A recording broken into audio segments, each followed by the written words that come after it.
Video, I want to give you a couple of my quick tips that I use to really put final touches on an image. And these are going to be edited using Lightroom, Photoshop, and Topaz Studio 2. So let's get started. The first one that I want to show you is something that I'm sure you're all using already, and it's the clarity slider. So I'm here in Lightroom in the develop module, and clarity is something that you may already use a lot. Clarity, when you move it to the right, is going to give you a lot of detail in your image. So you can see immediately, if I show you the before and the after, the amount of detail that it's brought out. Brings out kind of all the texture. I like to use it in combination with texture for objects that you really want to bring out those details. But the fun thing about clarity is you can also use it in the opposite direction. So we can reduce clarity, and it's really going to make the image soft and dreamy. So I like to use this often in my images like this one with these soft blurry backgrounds. Now, with the new filters here in Lightroom, you can really personalize and customize and make those final tweaks to your image. So this is an image I had edited just a little bit, but what I'm going to do is come up to the mask, and let's click on that, and I'm going to do a brush mask. And I'm just going to make my brush a little smaller. I'm going to come over and brush on the magnolia little seed pod here. And I'm not going to get it exact for right now, just going to be adding that clarity. Now, if you get overlap, you can always come in and erase a little bit around that edge. Okay, so what I want to do now is I'm going to add clarity, but it's just adding it to that seed pod. So that's giving that final tweak that's going to make this stand out, and I'm able to keep my background nice and soft. Now, an additional filter that I could do, I could come up to the mask up here, and I'm going to create a new mask.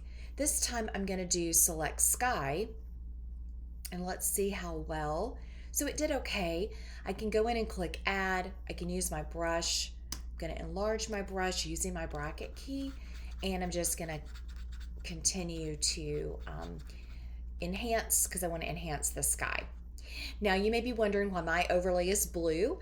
You have the option to show overlay, and you can change the color. So I change it from time to time, but blue is, and I like to keep the opacity up so that I know what I've covered. Okay, so I'm going to close out of that. So now what I want to do in the sky is I'm actually going to soften even more the background. So I'm going to reduce the clarity, which is going to give us even softer effect. I also can reduce the texture a little bit as well. So those are just some final tweaks that I could do to this image. I will show you the before and the after.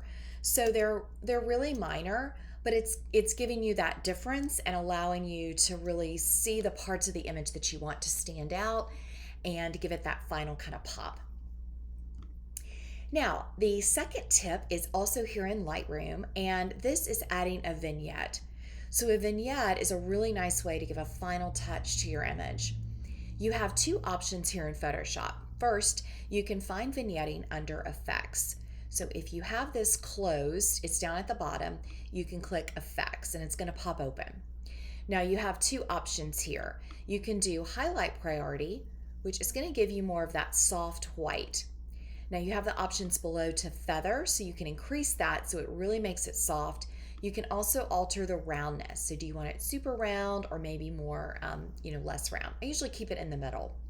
So that's going to give you that soft edge, kind of more of a dreamy, ethereal looking vignette. You can also go to the other direction and you can darken it. So for this image, I'd really like it kind of moody, and I definitely want it feathered and maybe a little rounder even. If we go the other way, I think I like it a little bit rounded. So it's just bringing the eye to the center of the image. So let me show you the before and the after. So it's just creating some drama, or you could create that soft look. So that's vignetting. Lightroom does it really quick and easy for you. You can also, so I'm going to double click this to clear it out. You can also use the new masking tools and make your own vignette. So I'm going to come back up here to my mask menu. I'm going to add another mask. I'm going to do a radial gradient. I'm going to go around the center. You can also create an oval. So I'm going to drag these down bring it over and maybe widen it just a little bit. And now I can come into my exposure and I can darken. Oh, we forgot a step. We've got to click invert. So they've got this invert up here, which makes it really nice. We can click invert. If I do show overlay, now we can see where the overlay is. And we can also modify this circle if we want to make it a little bit bigger so that our vignette is just on this outside area. We can still move it around. We can also increase the feather. So I'm going to really, you can see where that's dramatic, or we can feather it. Now I'm going to go down to my exposure and I'm just going to darken that so that it's really bringing that in to this area that I've masked. Again, I can play with the feather to see where I want that. So let me turn the overlay off, and you can see that's bringing it closer in and that's taking it farther out. So I think I'm going to do it like that, and we can soften it. So I'll show you the before and the after. So again, just bringing some of that warmth to create a little drama with this image using a vignette. So you have several ways you can do that in Lightroom. All right, my next tips, let's head over to Photoshop. Now, if you don't use Photoshop a lot, these tips are super easy, and I think anybody can use these, and they really help you make final adjustments to your image. So this is an abstract image of an amaryllis petal, and I loved the movement that I was able to capture within the intentional camera movement, but I didn't like this corner, and I really didn't want to crop it out. So what I want to do is actually fill it in, and so you can see I did that here. So let me walk you through. This is one of my favorite tricks to do. Sometimes you have an area of an image that is just not matching, or you have a blob of something in the corner and you want to fix it. Quick way to do that here in Photoshop is using the clone tool. So the clone tool is over here, clone stamp. Once you click on it, you come over with your brush, and I just use a round soft brush. You want to click your option key, which gives you a target area. So you're going to see this target come up. So I want this to match right here. So I'm going to select my target there. And now you can see it's giving me that target, and I'm just going to do these brush strokes to come up and over with it. Now, sometimes you will get these lines where it's hitting the side. So I'm going to undo that. And what you want to do now is just make your brush a little bit smaller, and we can just go up with it. And again, we've got that targeted tool, and I'm just going to continue to modify. Let's make this a little bit bigger. Sometimes, there we go. If I just kind of play with it, let's get that option tool. There we go. And just do large sweeps. And that did not work. And then when I get up here, I'm going to make it my brush smaller. And again, I'm going to get this target, and I'm just going to continue to fill in as much as it will let me. You want to keep your brush movements the same. And what's interesting with the clone tool, some people find it frustrating. Sometimes it works better than others, kind of depending on the target and your brush. So I've got that. This area is giving me, there we go, a little bit of a hard time, but now I can take it from the top. There's enough pixels now, so I'm going to bring it this way, and I'm just going to continue to fill that in. Also got this area right here. So it is something that you have to play with a little bit. It works great when you have an abstract image or you have intentional camera movement. It also, though, works great in an image with just a beautiful background. So we can see now that's the before, that's the after. Here's the one that I did before, where I was able to really get, I think one clone did it. So sometimes it works different than others. But let me show you with a different image. So I have this tree frog image, and let me turn off some of the things that I did to it. And I loved this little tree frog, but I didn't like this kind of petal that was in the way. And so you have a couple ways to correct this here in Photoshop. So I'm going to duplicate my background layer. So I could start with the spot heel, and I could come in and try to just get it to remove some of this. And it's going to do an okay job. So I can just come around and remove it. And that is, it's doing okay. But after I've done that, what I want to do is I really want to replicate all of this color and pattern and make it look really cohesive. So I can come down again to the clone tool. I'm going to keep the brush about this size. I'm going to grab the target, and then I'm just going to start, and I keep having this happen. Let's go to my colors and got our background. I'm going to go ahead and duplicate this background layer again so that I have a clean slate, and I'm going to grab and make sure that I can get the tool to select the right area. There we go.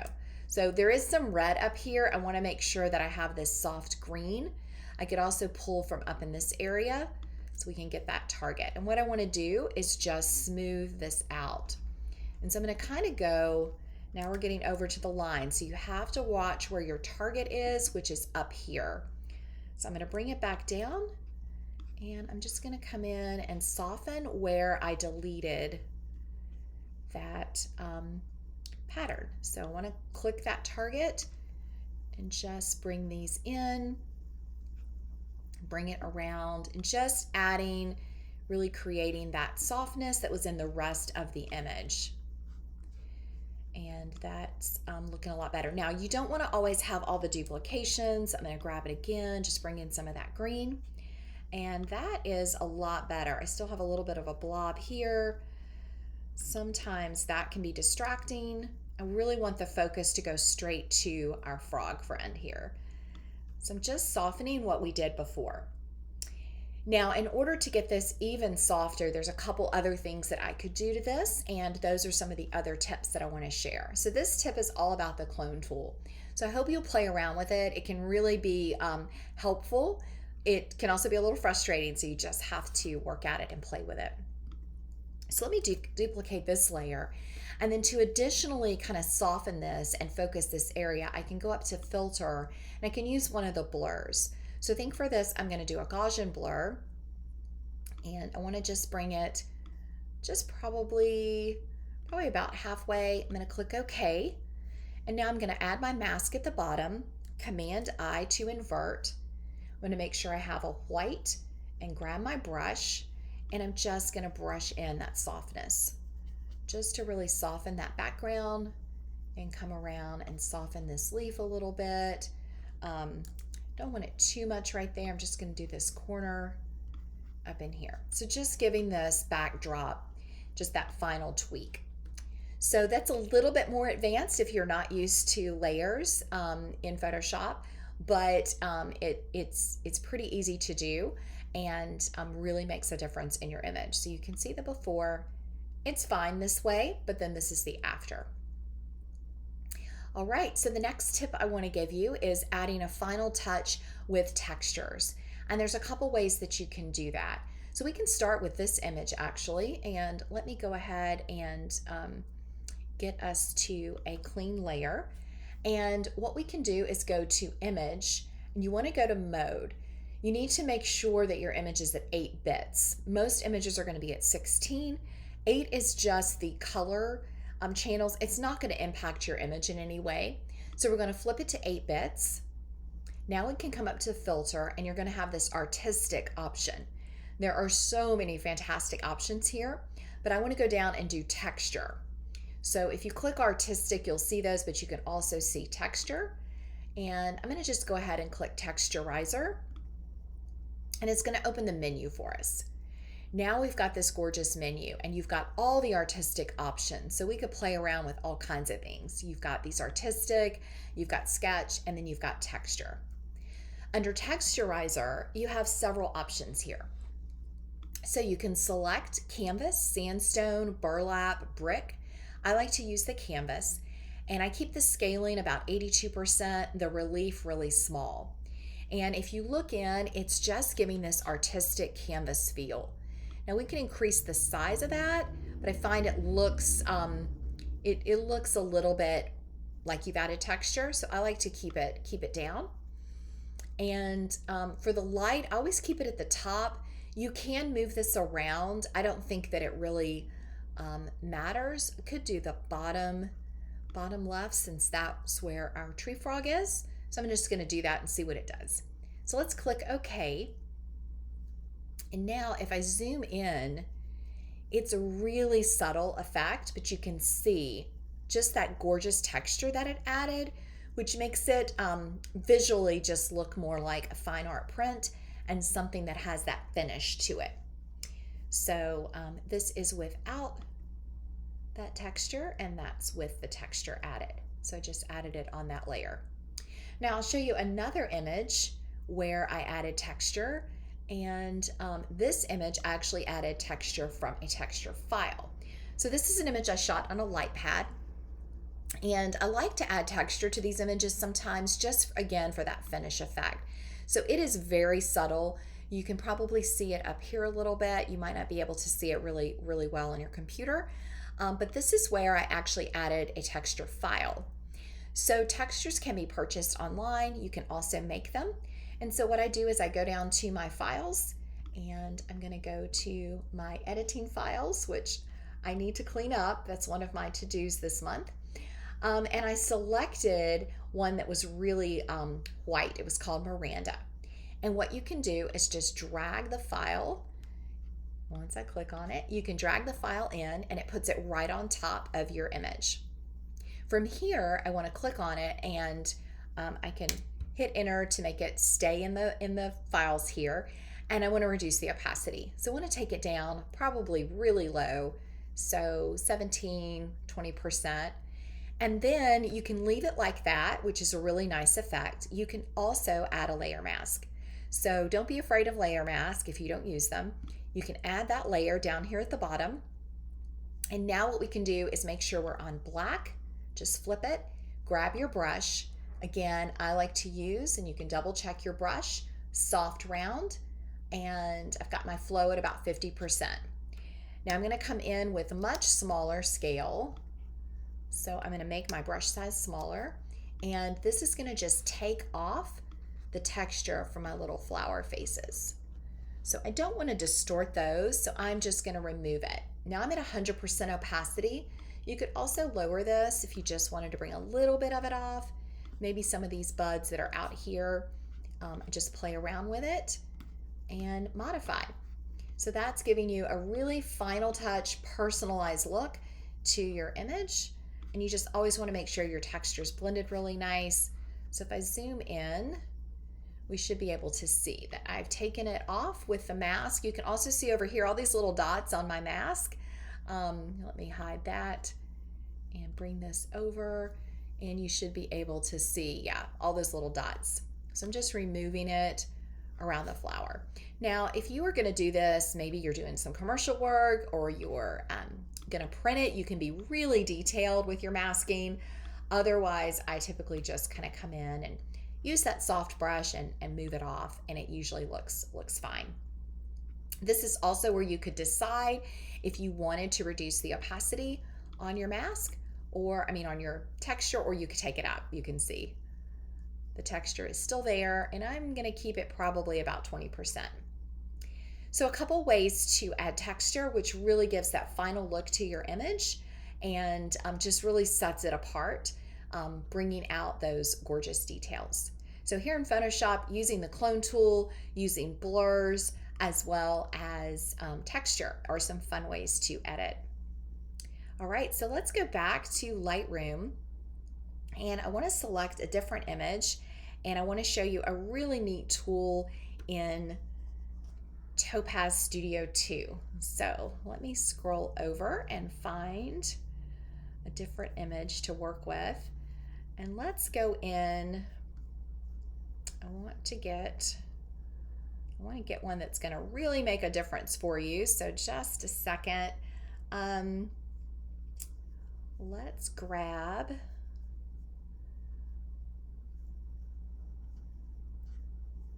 one with some color and some flare. Where did my little guy go? All right, let's see here. Let's do this guy. All right, so I'm going to open up this daffodil. I wanted something with some color for you. So I'm going to go to Edit In, and I want to go to Topaz Studio 2. I'm going to click Edit. And what I want to do here is show you a really neat trick if you use Topaz. So sometimes in Topaz, I love to use the impression. It's called Impressions and Impressionistic, I think. So I'm going to go to Add Filter, and it's down at the bottom, the impression. And this gives a really artistic look.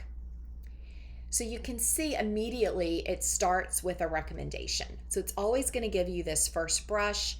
It's got your brush size, your paint volume, so we could increase that if we really want to give that super paint look.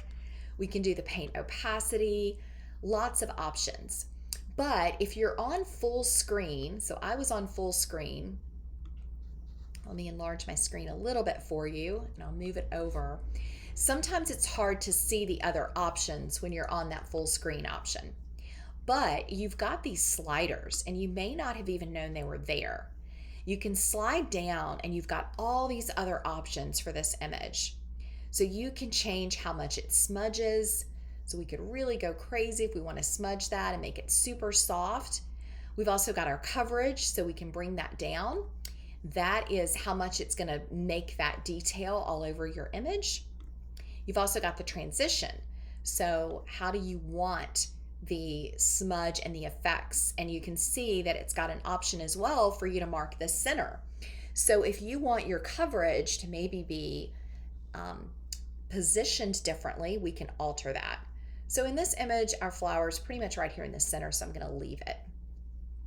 Now, as you scroll down, here's where it gets really fun. You've got options for color, lighting, and texture. So I'm going to start with texture because I want to show you. You have to continue to keep scrolling down, which can be maybe frustrating. You can see that this is where you can, it's already got a texture selected, but we can change these and modify them in our image. You can also modify the strength of the texture that's being applied. So you can see the texture right here on the flower.